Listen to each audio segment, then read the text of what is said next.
Damai sejahtera Allah yang melampaui segala akal, itulah yang memelihara hati dan pikiran kamu sekalian dalam Kristus Yesus Tuhan kita. Amin. Bapak Ibu yang dikasihi Tuhan Yesus Kristus, firman Tuhan yang menjadi renungan untuk kita di hari Minggu ini, Minggu tanggal 10 Agustus, diambil dari kitab Mazmur pasal 33 ayat 12 sampai dengan ayat 22. Akan saya bacakan untuk kita semua dari Alkitab TB2. Demikian bunyinya. Berbahagialah bangsa yang Allahnya ialah Tuhan, suku bangsa yang dipilihnya menjadi miliknya sendiri. Tuhan memandang dari sorga, Ia melihat semua anak manusia. Dari tempat kediamannya, Ia menilik semua penduduk bumi. Dia yang membentuk hati mereka sekalian, yang memperhatikan segala perbuatan mereka. Seorang raja tidak akan selamat oleh besarnya pasukan. Seorang pejuang tidak akan diluputkan oleh besarnya kekuatan. Kuda adalah harapan sia-sia untuk mencapai kemenangan. Bagaimanapun tangkasnya dia tidak membuat orang luput.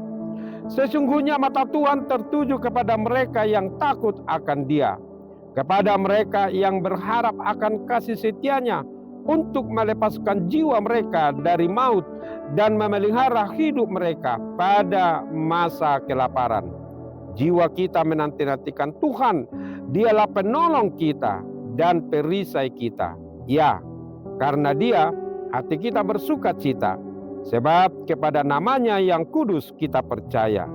Kasih setiamu ya Tuhan kiranya menyertai kami, sebagaimana kami berharap kepadamu.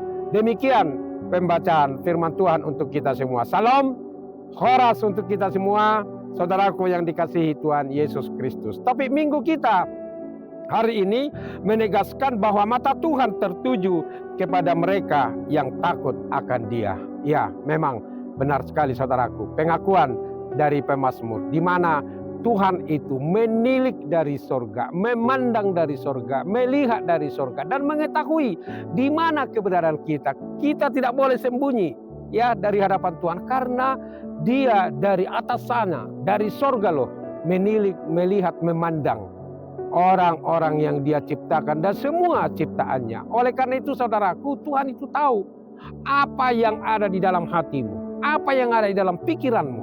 Ya, kita tidak boleh lari dari hadapannya. Bahkan di sini dikatakan bahwa raja sekalipun tidak selamat oleh besarnya pasukan, seorang pejuang tidak akan diluputkan oleh besarnya kekuatan. Kuda adalah harapan sia-sia untuk mencapai kemenangan. Bagaimanapun tangkasnya dia tidak membuat orang luput. Yang mau dikatakan di sana apa? Manusia ini terbatas. Kekuatan dunia ini terbatas saudaraku. Pasti kalau sudah tiba waktunya, ya, semua akan menghadapi kematian dan tidak ada yang abadi. Hanya Tuhanlah yang abadi. Makanya pemazmur di dalam nats ini mengatakan jiwa kita menanti-nantikan Tuhan. Dialah penolong kita dan perisai kita. Ajakan yang sangat luar biasa saudaraku, supaya kita selalu tetap mengandalkan Tuhan di dalam setiap perjalanan kehidupannya. Jangan pernah andalkan dirimu sendiri. Jangan pernah andalkan pikiranmu, jangan pernah andalkan harta kekayaanmu. Sekalipun harta kekayaan itu perlu. Itu perlu ya. Berkali-kali saya katakan dalam renungan saya, harta, uang, jabatan, posisi dan yang lain-lain itu memang perlu bagi kita. Tetapi bukan itu segala-galanya. Karena semuanya itu juga akan berlalu. Lihat, orang sekaya-kayanya di dunia ini, sekuat-kuatnya di dunia ini, kalau dia sudah mencapai titik akhir batas kehidupannya di dunia ini, dia tidak bisa melawan kematian. Ya, dia akan berada di kuburan. Itu pun di kuburan, ya. Dia tidak semewah ketika dia tinggal di rumah yang megah atau yang apapun, tetapi dia berada di bawah tanah. Itulah keterbatasan manusia. Oleh karena itu, karena kita terbatas, marilah hati kita selalu tetap tertuju kepada Dia. Karena Dia, hati kita bersuka cita, sebab kepada namanya yang kudus kita percaya. Dan Tuhanlah yang tahu hati kita, karena Tuhan yang menciptakan. hati kita, menciptakan pikiran kita, menciptakan kita ini sebagai manusia, ya. Nah, oleh karena itu Dia yang membentuk hati mereka sekalian, yang memperhatikan segala perbuatan mereka, yang memperhatikan segala perbuatan mereka, yang jahat, yang benar, yang adil, atau yang lain-lain. Tuhan tahu semua perbuatan kita. Jadi marilah kita selalu tetap berbuat yang baik sesuai seturut dengan kehendak Tuhan. Amin. Kan dulu kuat. Amin. Karena ini loh ditegaskan kepada kita. Mata Tuhan tertuju kepada mereka yang takut akan Dia. Tertuju dalam arti memperhatikan, ya, peduli, dan Dia mau mendengarkan setiap keluh kesah. Oleh karena itu janganlah kita pernah lari dari hadapan Tuhan. Marilah kita selalu tetap percaya kepada Dia. Marilah kita selalu tetap hati kita tertuju kepada Tuhan. Sesungguhnya mata Tuhan tertuju kepada mereka yang takut akan Dia, kepada mereka yang berharap akan kasih setia-Nya. Marilah kita menjadi orang-orang yang berharap kepada kasih setia Tuhan, ya. Marilah kita menjadi pribadi-pribadi yang tangguh, yang selalu tetap memiliki iman, mengandalkan Dia di dalam setiap perjalanan kehidupan kita. Kita garis bawahi kata-kata pemazmur ayat terakhir.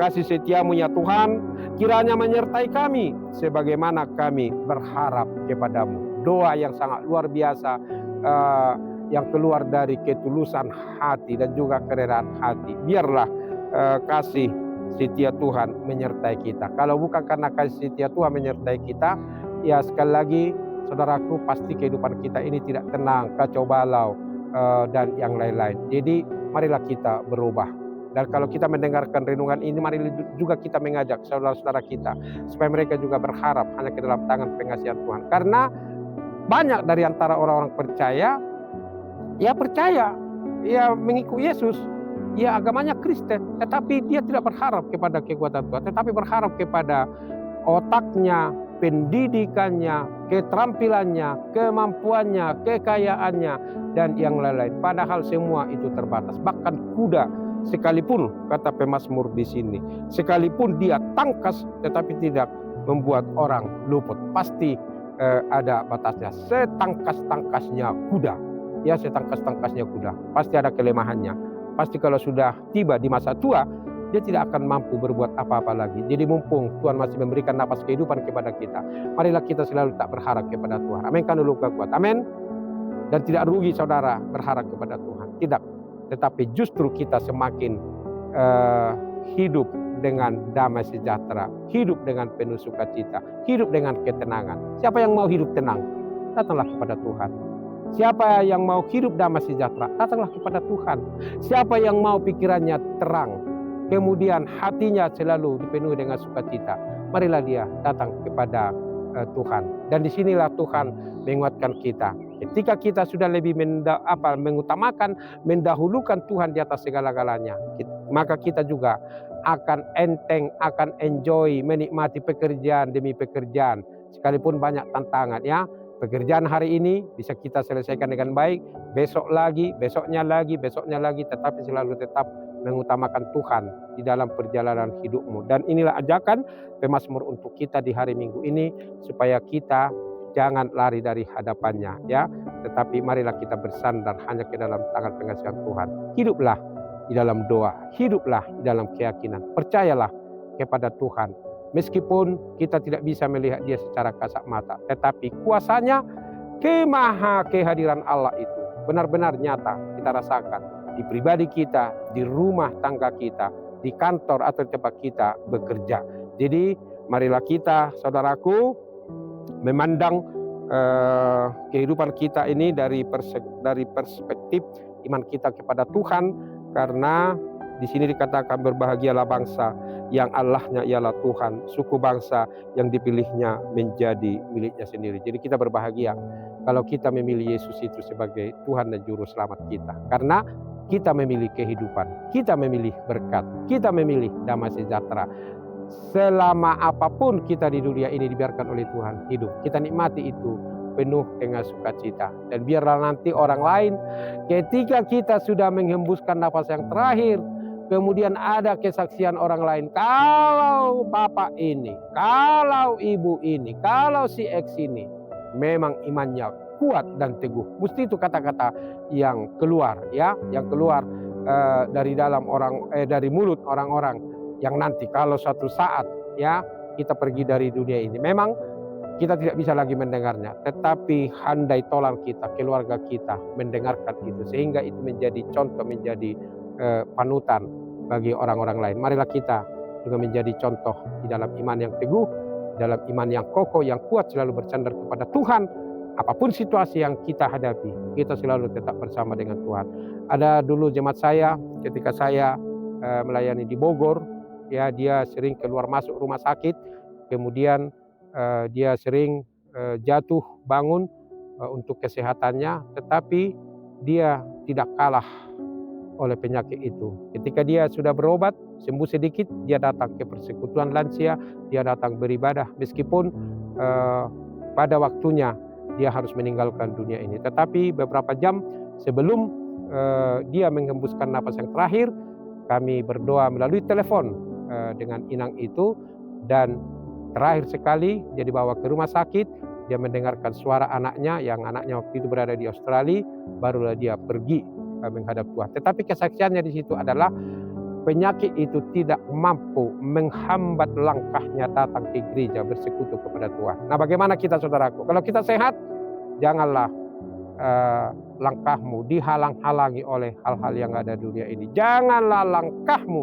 dibatasi oleh kemalasanmu, tapi lawanlah kemalasan itu. Marilah kita bangkit berdiri, rajin beribadah, rajin berdoa, rajin mendengarkan firman Tuhan, karena pada waktunya orang yang percaya kepada Tuhan pasti hidupnya akan berada di surga nanti. Amin kan dulu kuat. Amin.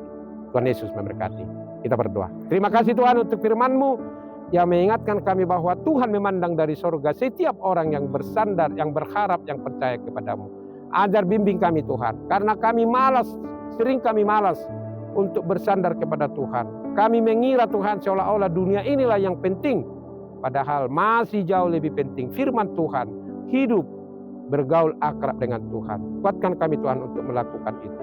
Berkatilah kami, terutama jemaat-Mu Tuhan, supaya mereka jangan malas beribadah, mendengarkan firman-Mu, tapi biarlah mereka Tuhan dengan sungguh-sungguh bersandar kepada Tuhan. Berkatilah jemaat-Mu dimanapun mereka berada saat ini, di aktivitas, di pekerjaan, atau apapun tugas-tugasnya. Biarlah tangan pengasihan-Mu yang menyertai, dan juga anak-anak kami semua. Yang sakit juga Tuhan ingatkan, supaya mereka juga Tuhan bersandar hanya ke dalam tangan pengasihan-Mu. Meskipun mereka berbaring di rumah atau di rumah sakit karena penyakit yang mereka derita, tetapi imannya biarlah kuat bertumbuh. Dan yang berbeban berat, yang berkebutuhan khusus, yang ada persoalan, masalah yang mereka hadapi, Tuhan sertai, Tuhan beri kekuatan. Inilah doa kami yang kurang sempurna ini, sempurnakanlah ini Allah Bapa di surga. Hanya dalam Yesus kami berdoa. Tuhan memberkati engkau dan melindungi engkau. Tuhan menyinari engkau dengan wajah-Nya dan memberi engkau kasih karunia. Tuhan menghadapkan wajah-Nya kepadamu dan memberi engkau damai sejahtera. Amin. Demikian saudaraku, firman Tuhan untuk kita pada hari ini. Marilah kita selalu tak bersandar hanya ke dalam tangan pengasihan Tuhan. Besok dan 1 minggu ke depan, kita percaya bahwa Tuhan menyertai kita. Selalu tetap semangat, ingat, syukurilah hari ini, esok akan lebih baik. Tuhan Yesus memberkati kita semua. Salam, Horas.